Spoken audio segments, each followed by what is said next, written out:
The Agenda with Steve Paikin is made possible through generous philanthropic contributions from viewers like you. Thank you for supporting TVO's journalism.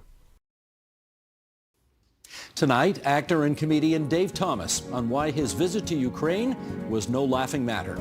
Up first, Nan Kiwanuka and guests on why we need to put a spotlight on women's health. That's all ahead on The Agenda.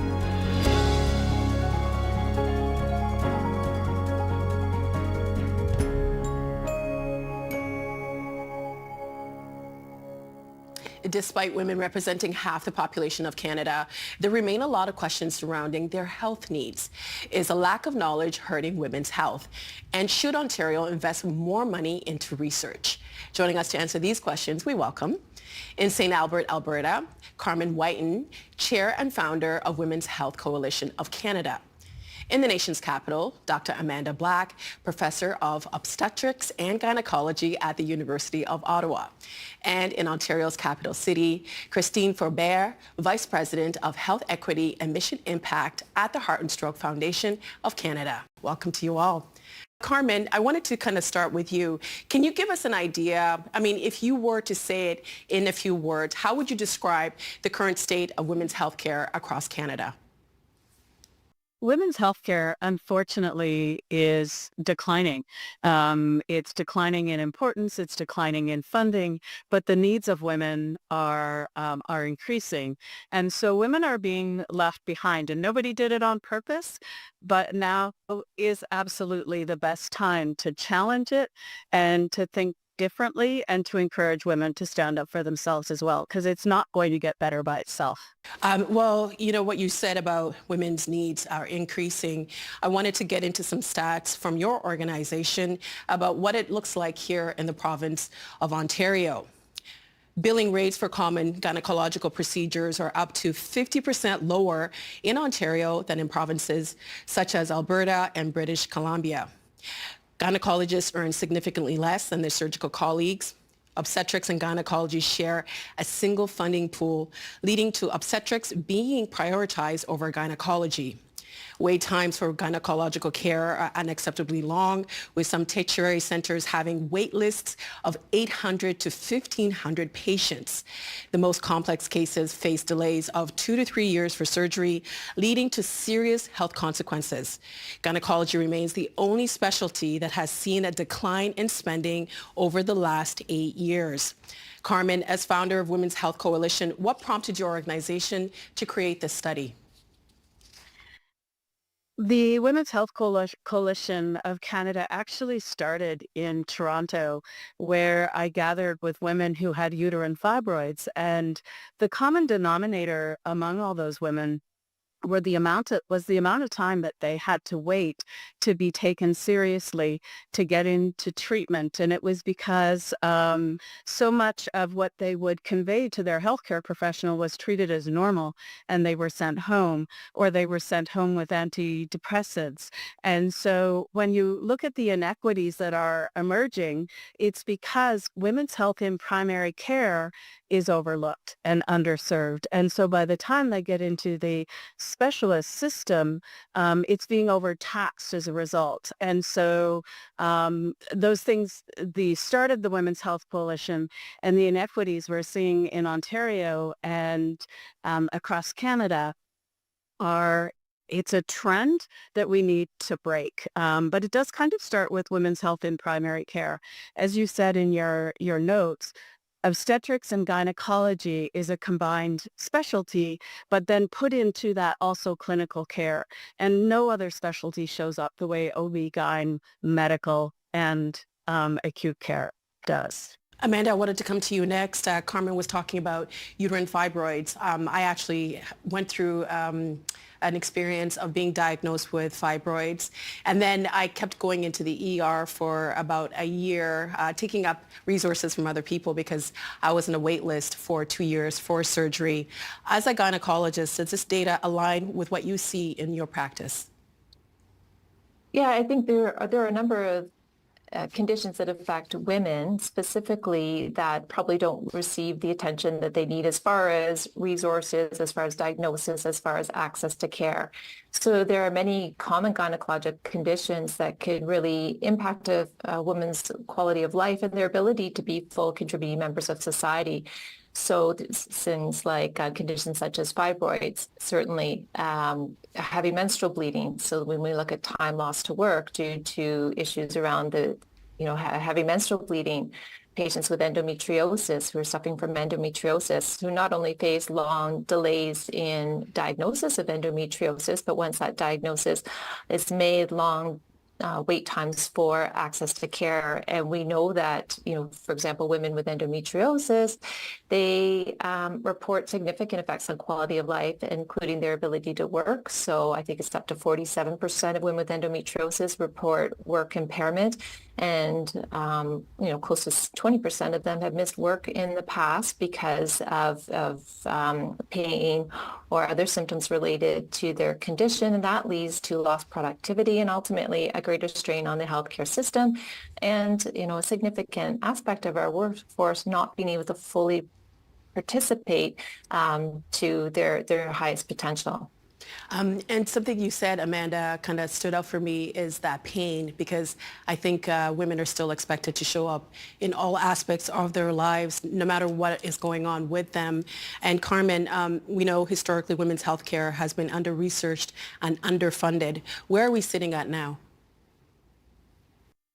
Well, in terms of underfunding, there was a study done, Sexism in Surgery, and we can do a head-to-head review of men's treatments, men's surgeries and women's surgeries that are absolutely comparable. And in almost every province, there's going to be greater compensation for men's procedures. And so because of that, what it means is that across the whole spectrum of treatment, the system is going to favor other specialties. The system is going to favor men's health over women's health. And so that really is the trend we need to turn around. And then on top of that, if women aren't challenging their healthcare provider that the symptoms they're experiencing, whether it's heavy menstrual bleeding or pelvic pain, PCOS is a very complex condition that if women don't really take authority of that health experience and demand more of their system, they are going to sit in long wait lines. They are going to be waiting for surgery, and their disease or their condition will worsen. And so we have to not be satisfied with that any longer. Christine, when Carmen said that the system is going to favor men's health, I saw you nodding. Yes, absolutely. And I think just going back on the research funding, there's definitely a persistent lack of awareness and understanding around women's heart and brain health overall, just even women's health in general. So we know that women have historically been underrepresented in heart and brain health research and just in clinical health research overall. There's a very, I would say shocking, but stats around the representation of women in clinical trials. We know that over the years, only two-thirds of participants in clinical trials have been men. So it means that a third have been women. So that's a gap, and what it means to it when women are actually included in clinical trials. It doesn't mean that an analysis of the results by sex and gender is conducted. So that means that the research results, they're generalized to men and women overall, and when in fact it actually might represent more men than women. So there's a lot of catch up to do in terms of really understanding women's health, women's heart and brain health. What put them at risk, what are the specificities, and what type of diagnosis and treatment are required to really help women achieve health outcomes that are positive and reaching quality of life. I mean, even something as when we talk about the signs of if you're having a heart attack, I think we think of certain things, but those things are related to men. Can you talk to us more about that, Christine? Yes, absolutely. So we know there's actually shared symptoms both for men and women. So the typical ones that we know around, chest pain, that kind of thing. But we know that women will tend to also present with different symptoms. And unfortunately, those are not always known or seen when they actually present to the emergency or when they have conversation with their family doctor. So women tend to have, for example, more symptoms that seem a little bit more like anxiety or stress. So they will have, kind of like pain or things happening in terms of their jaw, their upper shoulder, upper back, or even some sort of, belly ache, that kind of thing. So oftentimes what happens is that women will try to describe what's happening to them, but then they're sent home probably with kind of like a basis around, maybe you're just having some sort of anxiety or depression. So that becomes really frustrating. And unfortunately, this is just because it's not well known at this point yet. What are those women-specific symptoms of a heart attack? When you said that the symptoms could present themselves as anxiety and stress, I think we're all women, so I think we've all had maybe a situation in our personal lives when you were going through something and it was kind of just shrunken into, well, it could be anxiety and stress, when it could be something more serious. Amanda, how is the medical system in Ontario failing women? Well, I think, there are some areas where we are doing well, and certainly in comparison, but I do feel that we have a lot of work that needs to be done. We're talking, first off, just about access to care. So access both to primary care, which we know is an issue for many people in Ontario, for thousands of people not having access to a primary care provider. We're also talking about access to gynecologic surgeries and wait times associated with that. So not only the time it takes to see a specialist, but then the time it takes once you see that specialist to actually be scheduled for a procedure. And knowing that in many cases we've innovated as much as we can to try to move certain things out of main operating rooms into outpatient facilities, trying to do things that day surgeries that were previously done as inpatient surgeries, but at some point you reach a max. And I think there needs to be that recognition that these are conditions that affect a significant proportion of the population. And we want to be able to get these people back into their lives and be productive members of society. I think one of the challenges that we have is that we don't have reliable standardized data to look at how we can help improve our health outcomes. So there's no national framework or even a provincial framework for collecting or sharing consistent data about a number of women's health issues, including, pregnancy outcomes, maternal morbidity and mortality, or some of the more common gynecologic conditions that we see, such as endometriosis, fibroids, pelvic pain, even PMS type symptoms or menopause symptoms.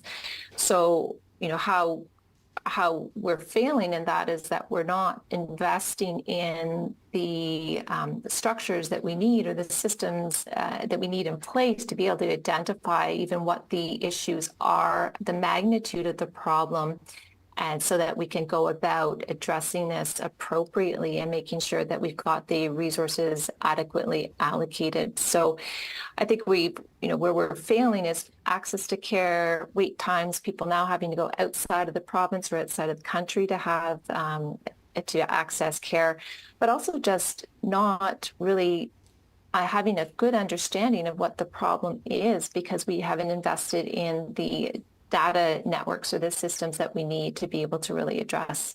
And I think what I'm seeing that's happening is that because we don't have that, a lot of people are turning to social media for those answers. I want to talk about that, but because you mentioned data, I want to go back to Christine and talk to you a little bit about the work that you all do. How did the Heart and Stroke Foundation start focusing on women-specific research?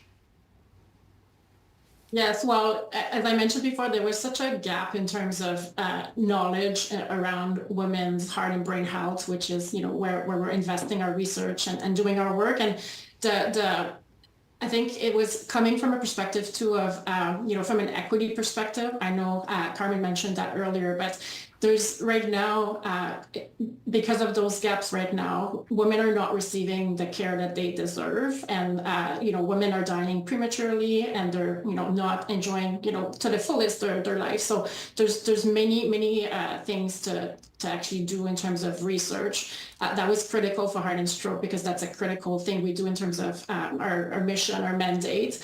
We've done also a lot of awareness. So these were kind of like the main drivers at the beginning is just helping people understand that women's heart and brain health, it's not just something that happens to men. So heart disease is oftentimes associated with men. So just raising awareness around, no, this actually impacts women as well. So that's a critical thing that everybody needs to understand and to be aware of. And then just building that whole base of knowledge to really drive how care is provided, so clinical practice, care models, treatments, and to really lead to women's positive outcomes. Carmen, I wanted to go back to something that Amanda was talking about, the fact that we don't have any kind of data across the country. And so out of frustration, a lot of women, if they can't get an appointment with a gynecologist, in order to do that, get an appointment with a gynecologist, you need a family doctor. We know there's a family doctor shortage in this country. So when you can't have access to that, you turn to social media. Social media is not always the place that has the best info, but sometimes that's where people can find a community and maybe information that they're in desperate need of. So how do we avoid that moving forward?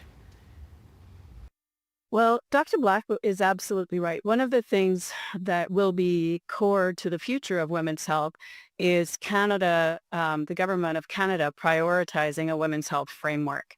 And if you put it into the perspective of the diabetes framework that they brought into place, I think it was maybe 5 years ago, it's a very similar type approach. It's a very large population with complex, unique needs. In the case of women's health, it changes from as they go through the various ages and stages of their life.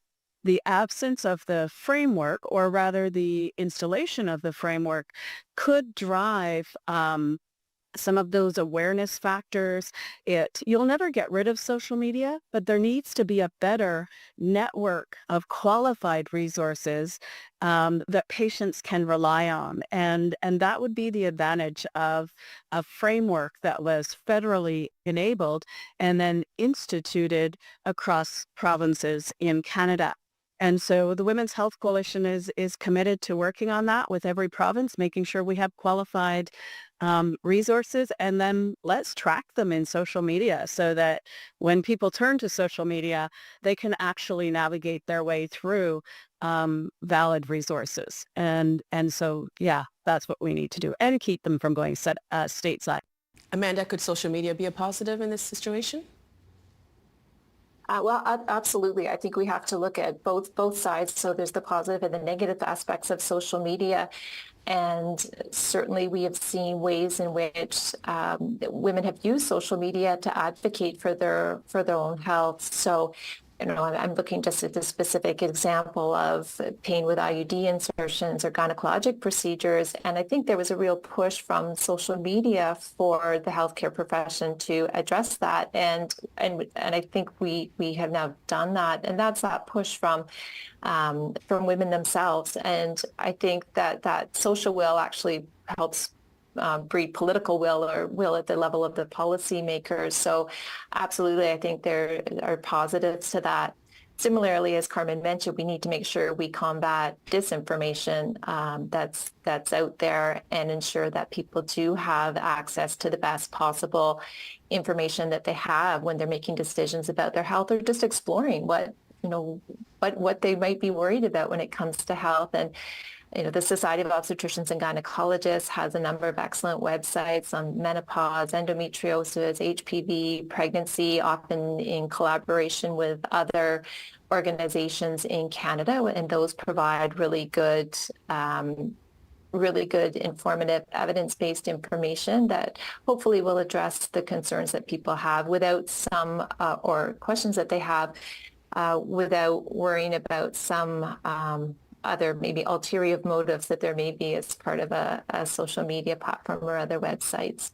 Well, speaking of disinformation, we are going to play a little myth busting in a moment. But for people who might have missed it, women before were getting IUDs without any pain management, and now it's kind of changed. But Amanda, you helped to get Bill C-64, the Pharmacare Act, passed last fall. Why is this a step in the right direction?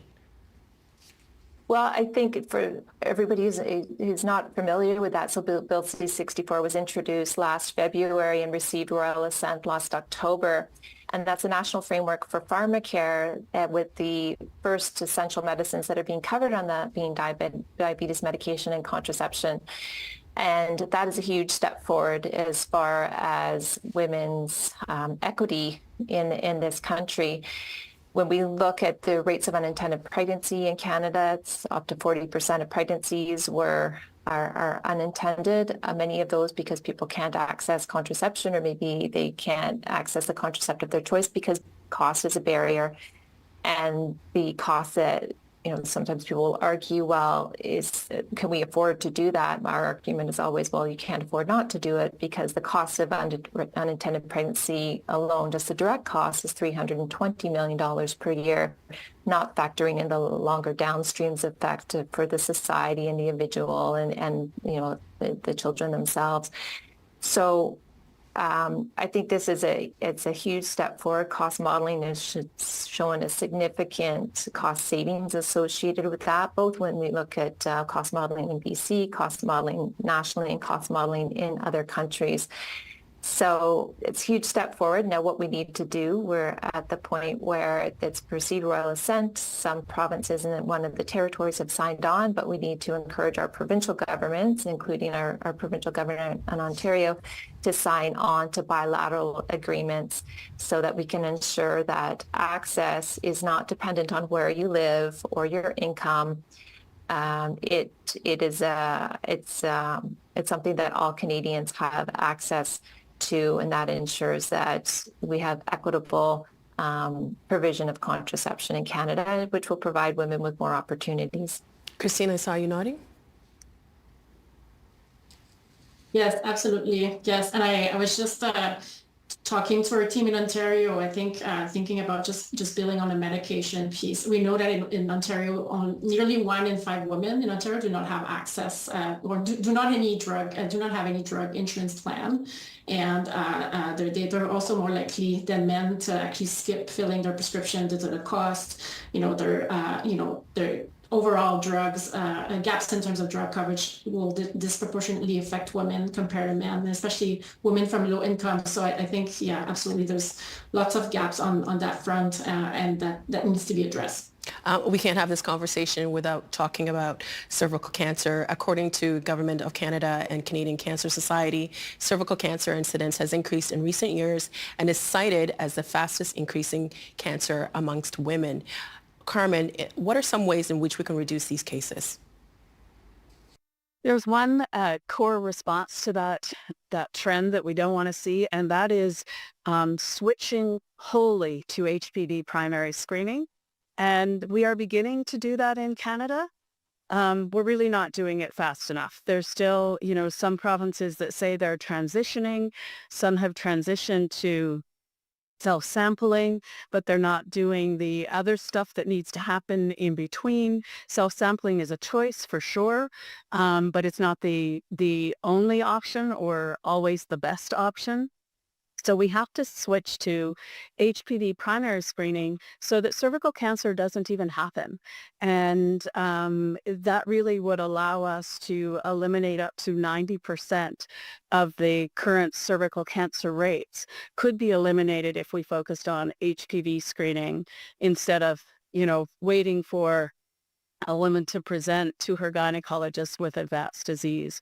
And so cervical cancer is preventable, and we need to embrace that, and we need to focus on HPV. In the last 5 minutes, I wanted to go over some of the disinformation that we're hearing a lot online. Amanda, I wanted to start with you. If you can tell us if this is true or false. Naturally tracking your cycle is the safest form of birth control. So I would say that is not true. Some people may opt to use natural family planning methods, including cycle tracking, as a way of monitoring their fertility. But as far as being one of the most effective methods of pregnancy prevention, it would not be high on the list, simply because women can have variations in their cycles for a variety of reasons. They may have other coexisting medical conditions. So So natural family planning is possible to be using, but I would not consider that as an effective method of contraception for a lot of women. Also STDs, right? Or STIs. It doesn't protect you from that. No, so none of the methods of contraception other than the condoms would protect against sexually transmitted infections, and so condoms protect against many, but not all STIs. And Christine, this is just a myth. It's not me saying it, but this is only unhealthy older men have to worry about heart disease. Oh, so absolutely not. And this is interesting. And this is, I think, what drove all of our work, for a few years now. It's interesting because nearly 40%, what we know from a study we did in 2021 is that nearly 40% of people in Canada, they do not realize that heart disease and stroke are the leading cause of premature death in women. And we know that there's a number of conditions, including, heart failure, stroke, and others that are actually more prevalent among women. So that's, definitely something to raise more awareness among, women, but also just people in Canada overall, including healthcare professionals. And Carmen, all women experience painful periods.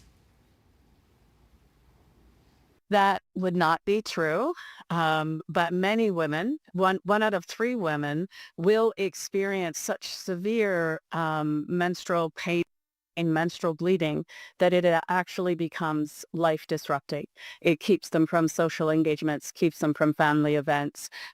So yeah, 1 out of 3 women will experience severe pain and quality of life disruption. So partly true. How's that? We have about 90 seconds left. I would like to give you all 30 seconds. It's come to, I guess, where we are right now. Women have to advocate for themselves, and it can be intimidating because doctors are authority figures. What can women watching do to advocate for themselves in the healthcare system as we have it right now? I'll start with you, Amanda. Well, I would say we would want people to start with recognizing the importance of maintaining the sexual and reproductive rights that we have in Canada and Ontario. And I think there are a lot of things that we think are a given, and we just have come to expect it, but we've seen that that's not necessarily the case, and those rights can sometimes be rolled back. So encouraging women to still be vocal about the need for access to sexual and reproductive health services, so including contraception, including abortion services, including gynecologic care. I think that that's really, really important because, again, as we're seeing, things could roll backwards very quickly, and we need to be very vocal about the importance in our country and in our province of maintaining those rights. And Christine? I would say, I think the importance of just recognizing that a lot of our heart conditions and stroke can be prevented for women and for men as well.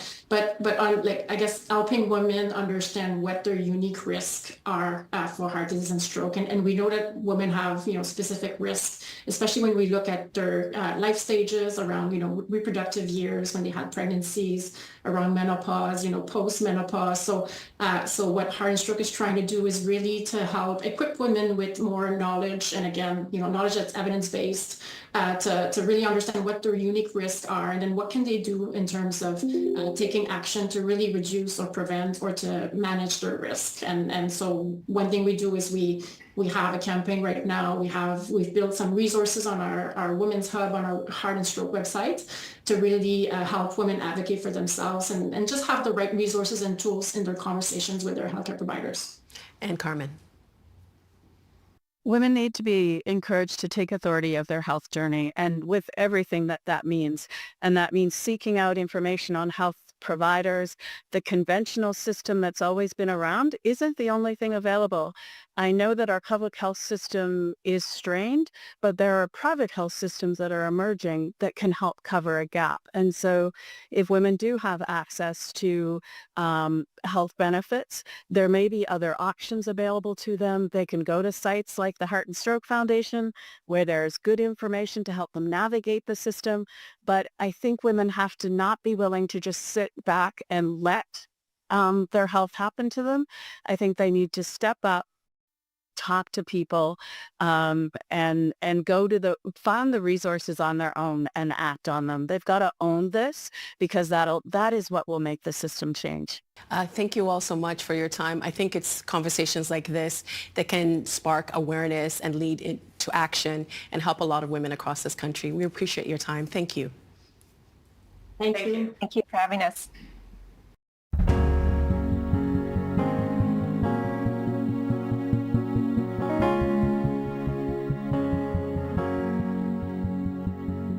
You may remember we recently spoke to actor and comedian Dave Thomas, who was about to embark on a mission to Ukraine. Dave is now back home in Los Angeles, having had the experience of a lifetime, and he's here to share what he has learned. Dave, first of all, glad you're home safe and sound. How are you doing? I'm fine. The trip itself was horrible. I mean, the transportation to and from. That was probably the worst part of it. It was getting to Kyiv and getting home from Kyiv. But once I was there, it was fine. Well, we're going to hear all about the trip, and we're going to show some pictures as well of some of the people you met along the way. But first of all, remind us why you felt you needed to go in the first place. Well, first of all, it was a call from a friend, Andy Bain, who formed this charitable organization called the Ukrainian Freedom Fund, theuff.org. And he's basically looking for donations to try and help the Ukrainian people, both civilian and soldiers. And their organization does everything from sending little teams of soldiers into hot zones and rescuing women and children. And in one of the ride-alongs, I went pets as well. One of the ride-alongs I went on. And also providing medical aid and expertise to disarm unexploded ordnance that's in the rubble of a destroyed apartment building, things like that. They're doing really valuable work. But what I discovered was a human story that I was hoping to find, but I didn't think that it would be just right there for me to just pick up. And what story was that? Amazing. What's that? What was the human story you picked up on that you didn't think you would see? Okay, so when I first arrived in Kyiv, I expected to see some signs of a war. You know what I mean? It's a city that's been under attack off and on for over a decade, and by the Russian onslaught. And instead, I saw people sitting in outdoor cafes sipping lattes, and students, lining up for classes at the local university, shopkeepers putting out their wares for sale. I thought, well, wait, where's the war zone here? And it wasn't until I actually started to peel the layers back and talk to these people that I found out that they're waging a war of quiet resistance. They're waging a war that they call Vesuda de Dobre, which is everything is going to be all right. And they're trying to live their lives as normally as possible. Probably the best example of this that played out for me on this trip was I heard about a drone strike that happened in the night on a mall. And I went over to the mall to see the damage and destruction. And other than a hole in the side of the mall, and the destruction of cars in an adjacent parking lot, inside the mall itself, there were very few signs of destruction. These people had started to put up glass that had been shattered. They put up cardboard walls to replace the walls that had been blown out. They were ready for business the next day without even a hiccup in the process of this drone attack. 3 drones attacked this mall.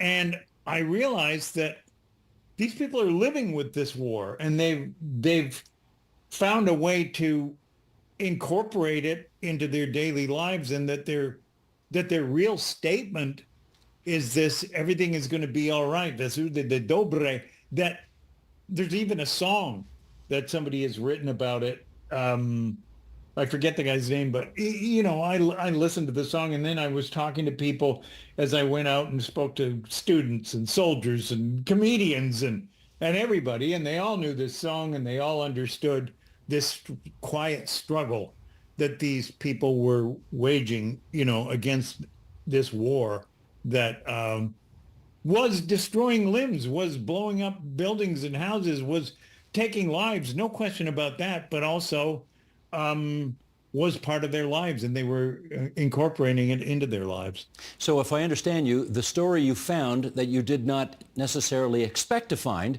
was one of incredible resilience. Is that it? That's exactly it. And I was so impressed with these people. And touched. And humbled. I talked to a soldier who was a communications officer, and he'd lost both his legs in a targeted drone attack. This is something that they're doing now. The Russians have found that their cyber war and that their propaganda and that their information that they're able to pull out, they can find out who the important people in the struggle are, target them in their cars, and blow them up. And they blew this guy up in his car, and he lost both of his legs. But he said to me, I met him in this bar and we talked, and he said, they blew up the wrong half of me because I'm still in the struggle. And, that kind of bravery it's exceptional. And, I talked to another family whose son had been captured by the Russians. He was in the Ukrainian military, and he was they had no word from him except word from a couple of his friends who managed to escape that he was being tortured. That's all they knew. I mean, that's so horrible that that's the only news that you get, is that your son is being tortured. So I talked to them and his wife, his young wife, and the two parents that were there, and they were very sad. And then there was another woman who was evacuating from Mariupol, and her husband was packing up to evacuate, and she looked out the window while he was packing the car, and he got shot in the head by Russian snipers, and she witnessed that. And she was telling me the story, and she's sitting there with her son, and she didn't cry, or she just told me this in a very matter-of-fact way. Obviously, she was stunned, but, some of these stories that I heard were heartbreaking, but also the way they were told was heartbreaking too. That there was this courage and bravery that these people were demonstrating. I talked to one of the things the UFF is doing is they've got some Canadian military and American military advisors who are helping these people. I think I ran this down before I left, that they're trying to, provide on frontline medical training to deal with wounds, evacuation procedures to get people in and out. And they have these white vans. I actually went on a ride along to get some women and children out of a hot zone. And this squad of soldiers are called, the translation is the Tornadoes. And that they have a patch, and they gave me a flag and a patch after the ride along. But I think we may have a shot of these guys.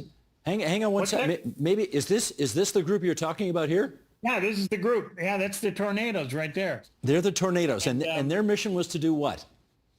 They go into zones that the Russians have occupied, where there are Ukrainian civilians trapped, women and children, and in the case of this, a couple of pets, and they get them out.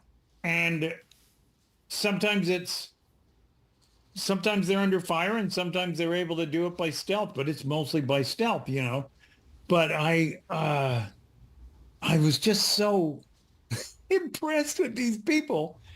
And, they gave me a flak jacket and a helmet, and I said, look, if anything happens to me, just leave me in a ditch. I want people to find me with a flak jacket and helmet so that they can say Dave Thomas, comedian, died a hero for the Ukrainian cause. That became kind of a joke that they would be giving, hey, do you want your flak jacket and helmet, Dave? Because, it was pretty amazing. Yeah. Well, look, I've got a few more pictures here that I want to show, so let's go through some of these. Sheldon, if you would. Yes, who's this woman that you're standing with here with all of the wreckage in the background? Okay, so this woman is the manager of the mall, which is to the right where there was the drone attack. And although the mall was already they had replaced some of the glass, a lot of it, and the walls with cardboard, the blast went into the parking lot, and you can see the cars behind that were damaged by the blast. And so I talked to her about it, and she heard about it she said around 1 a.m. And when she got there, a lot of the store owners were already there and had put up glass, and they were open for business as usual. It was pretty amazing. I think we've got another picture. This may be the same thing in the background. Here's you. Okay, yeah, that's one of the areas where the blast hit. You can see where it came out into the parking lot. And right behind me here is basically a white ash, which are the remains of the drone that blew up. And I got a photo. I don't know if it's in the pictures that you have, of a little kid, of a Ukrainian kid playing in the ashes of a drone. It's just beyond belief, you know. We do have one more that you did send, and maybe you could tell us what this one is. Sheldon, let's bring the last one up. There we go. What's this? Okay, so this is inside. This is one of the places where in the mall where the blast hit, that they hadn't managed to get all the glass and cardboard up yet, but they were in the process of doing it. Gotcha. And this was early in the morning. I got there at about, I don't know, 9:30, something like that.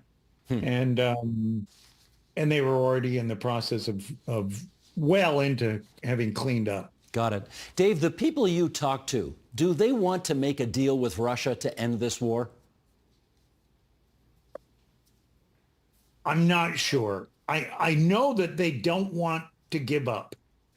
That's part of the everything will be all right motto of, it's not just everything will be all right, meaning one day the war will be over, but one day they'll have their sovereignty and they'll have their territory back that the Russians have taken from them.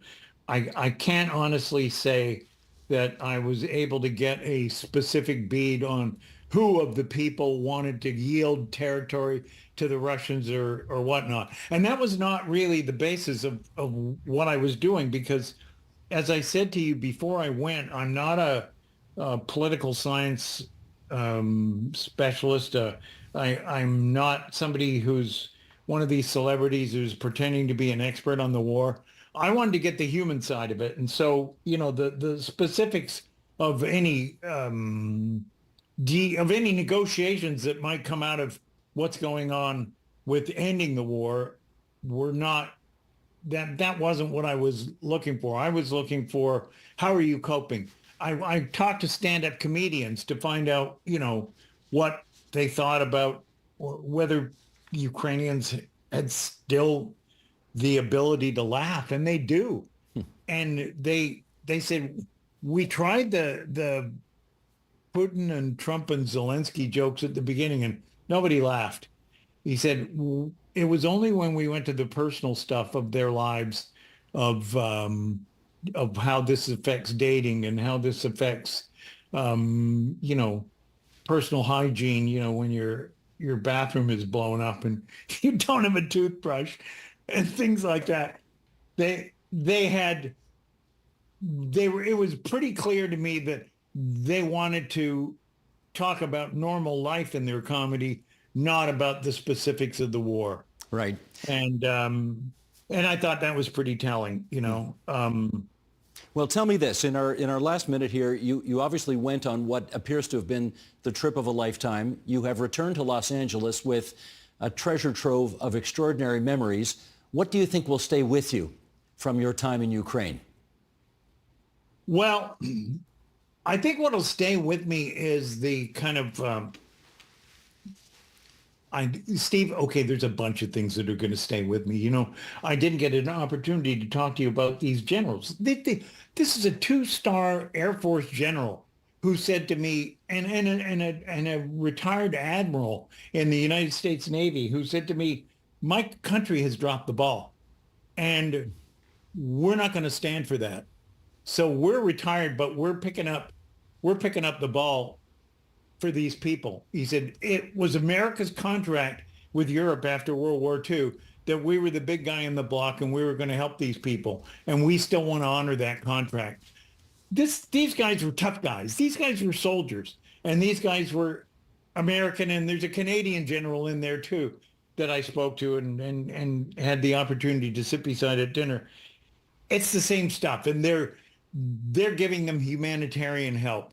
And they're giving them, expertise on modern military warfare, because they were explaining to me that the Ukrainians are still dealing with the sort of post-Soviet, what they call top-down mentality of warfare that's kind of fear-driven, and that is, not rewarding people for excellence or independent thinking, but rewarding people for,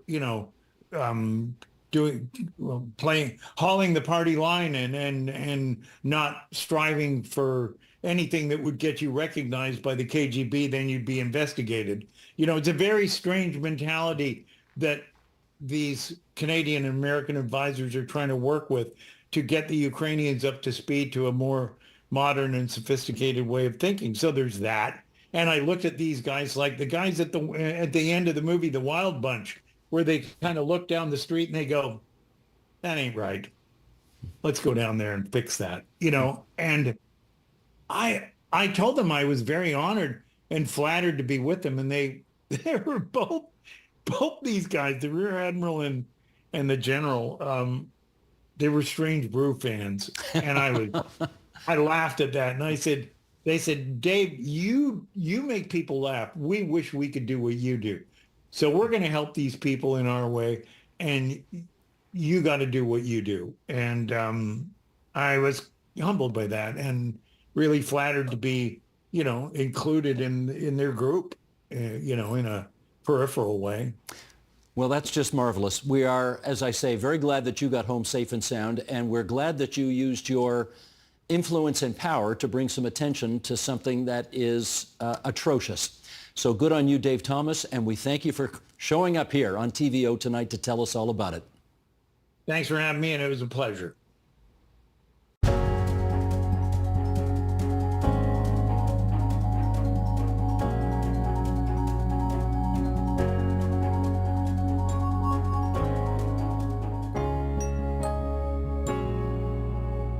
China, India, which is the tougher nut for us to crack at the moment? They're both tough, and in real life, we don't have those simple either-or choices. I think Canada is going to have to think of where it stands in this new world of geopolitics and geoeconomics in which China and India both matter.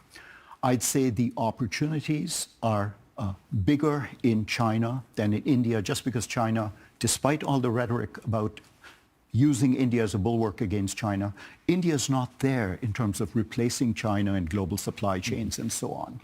I also don't think that there's a risk with what Mark Carney said in a throwaway line in the leadership, debates. He thought China was the number one risk to Canada. I haven't heard anyone take him up on that. And that might explain the lack of warmth in the Chinese ministry statement as well.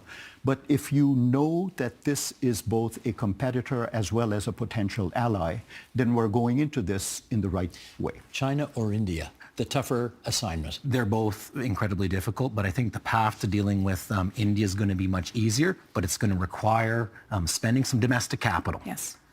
When it comes to China, I completely agree with Veena. This is a hugely complex issue. There's many different faucets, and it's not just reduced to economics. But here's the cold, hard reality. The fight we're currently having with China does have its basis in broader geopolitical competition that is inextricably linked to the economic sphere.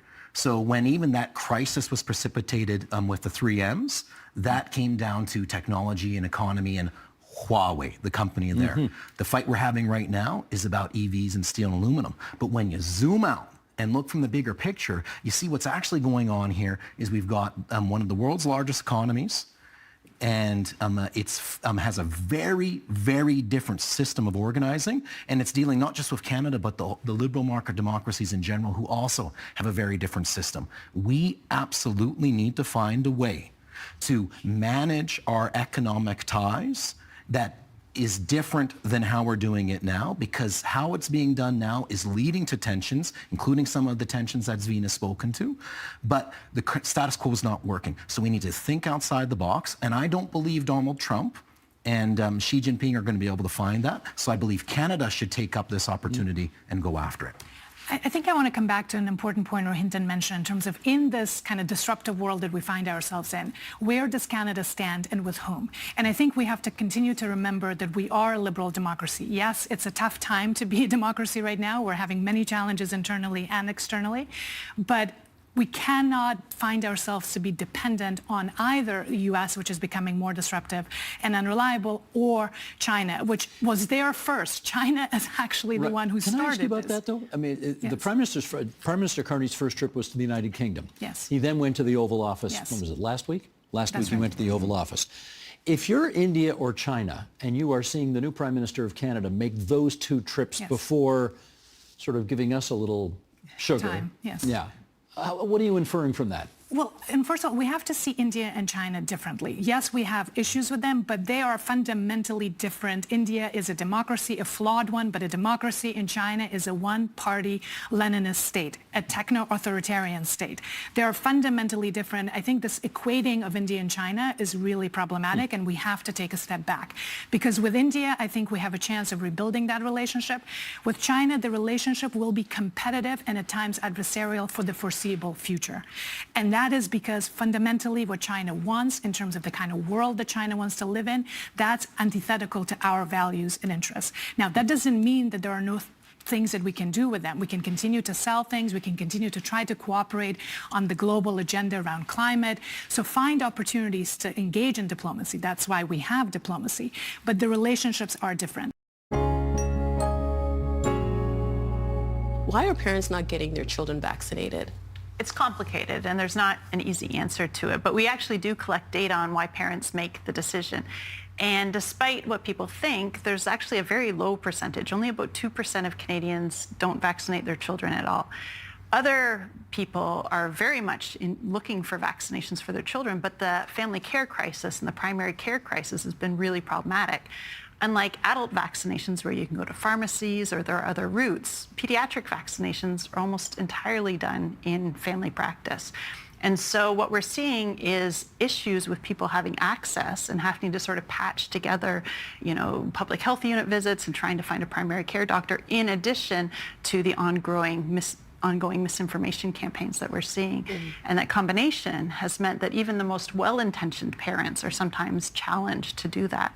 As well, we have issues with just knowing if you've been vaccinated or not. Canada is unique in OECD countries in that we don't have a national vaccination registry. So we have those yellow cards, right? We have yellow cards. And in most countries, you can go online, type in your health card number, and find out what your vaccination history is. But here, if you've moved province or if you've had some vaccines out of the country or you don't know what the vaccines were when you were a baby, there's really very little you can do without a lot of conversations to try to find that information. What about the pandemic? Because I know before the pandemic, I was on top of my children's vaccines. Now I'm kind of like, I don't really know. Did that play a role? So we saw that there was a big dip in childhood vaccinations during the pandemic because people weren't going to the family doctor. And because pediatric vaccines are so well regimented, if you fall off that schedule, it's easy to sort of lose the plot and not know where you are in that status. So that absolutely had an impact, and getting people back and caught up has been a real challenge. Jeffrey, Dawn said that only 2% of Canadians don't get vaccinated. I think there's this kind of maybe misunderstanding that a lot of people aren't getting vaccinated because of maybe being vaccine hesitant. What role does vaccine hesitancy play in what we're seeing here with measles in Ontario? That's a great question, and I think Dawn did a great job in talking about the larger phenomenon, right? And I would just agree with her that there are many people who don't get their children vaccinated, not because they are necessarily worried about the vaccine themselves, but because of typical access issues. Parents don't always remember which vaccines their kid is supposed to get when. Lots of doctors, didn't have visits, as Dawn described, during the pandemic, and so never caught their kids up. Some families don't have the resources or time to get to their primary care clinician during the day. And then there are other issues that impede vaccinations. And we all know about these, right? Like kids don't like getting vaccines because they hurt. And so often that is another layer of something preventing that child from being vaccinated. So I would agree with Dawn in that it's really important to try to deal with those issues first. And then oh, actually, and there's one other thing that I should have mentioned before we get to the vaccine hesitancy bit. Often people and even clinicians think that there is a contraindication to vaccines when there is not, right? And so it's widespread to believe that when a child has a cold, they can't be vaccinated. That is not correct. Sometimes things happen after vaccinations that are perceived to be, contraindications to vaccination, but are not. Like, for example, I do get referrals for patients that had, excessive crying after a vaccine, for example. And while that is a difficult thing for the child, for the family, that is not a reason not to get vaccinated again, simply because obviously the benefit of being prevented against a particular infection outweighs the potential harm of having crying against the vaccine. And so there's that layer as well.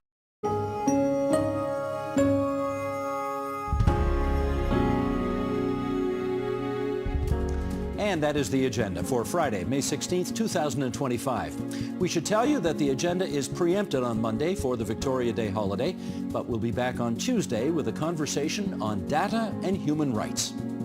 I'm Steve Paikin. Thanks for watching TVO, for joining us online at tvo.org. Have a great long weekend, everyone, and we'll see you back here on Tuesday.